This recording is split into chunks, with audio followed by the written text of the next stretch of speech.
merci de me recevoir encore chez vous. En tout cas, Tokotika Likambote, jusqu'à ce qu'on ait une bonne gestion de notre ville de Kinshasa. Tenez les loyaux, le gouverneur Ngobila est en train de se battre pour ternir l'image de Félix Tshisekedi Tshilombo à Kinshasa. En tout cas, son problème, c'est détruire le bilan de Félix Antoine Tshisekedi. Comment ça? Pendant ce moment ici, au nom de Kinbopeto, qu'est-ce que Ngobila a fait? Ngobila a détruit le marché Kato et l'état de ses avenues, où il a détruit les étalages. Et aujourd'hui, un état calamiteux. Bon, vous avez détruit les étalages, vous avez chassé les marchands. Mais quelle est la solution? Quel est le remède? Au Salinini na place Souana. Parce que Batouana Bazaki ko vivre sur base, il y a Biloko Bazaki Koteka sur ces endroits. Mais aujourd'hui, tu les chasses et tu laisses l'avenue dans un état crasseux. Quel cynisme on peut avoir vraiment? Et ces électeurs de Fati sont fâchés aujourd'hui. Ils sont très très fâchés.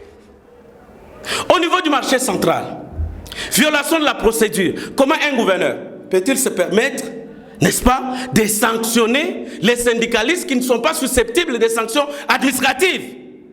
Et la nuit, il se charge de structures informelles, notamment son chargé de mission, pour aller détruire les étalages la nuit. Est-ce que le marché n'a pas de structure officielle? Est-ce qu'il ne peut pas faire confiance au comité de gestion du marché? Et c'est cet homme qui va détruire nuitamment tous les étalages. Et d'ailleurs, selon les informations parvenues, il y a eu mort d'homme lors de cette opération ici. Parce qu'il y a eu même des pillages, des biens des paisibles citoyens, des commerçants. Et cette population qui trime, son problème c'est quoi? C'est que les gens haïssent totalement Félix Antoine Tshisekedi. Il agit pour pousser la population à détester Félix Antoine Tshisekedi Tshilombo. Et pendant ce confinement ici, très chers amis, il en profite pour détruire encore les étalages sur les avenues Rwakadingi, l'avenue du Marais, l'avenue Plateau. Et le sort qui sera réservé à ces gens quand ils vont rentrer, ça sera comment? Comment est-ce qu'on peut avoir une politique aussi pathétique à la tête d'une si grande ville qui est un micro-État? En tout cas, s'il n'y a pas d'autre raison, ça c'est le cynisme. Ngobila, aujourd'hui, nous pouvons prendre deux cas, tout simplement deux cas. Coronavirus, sa gestion.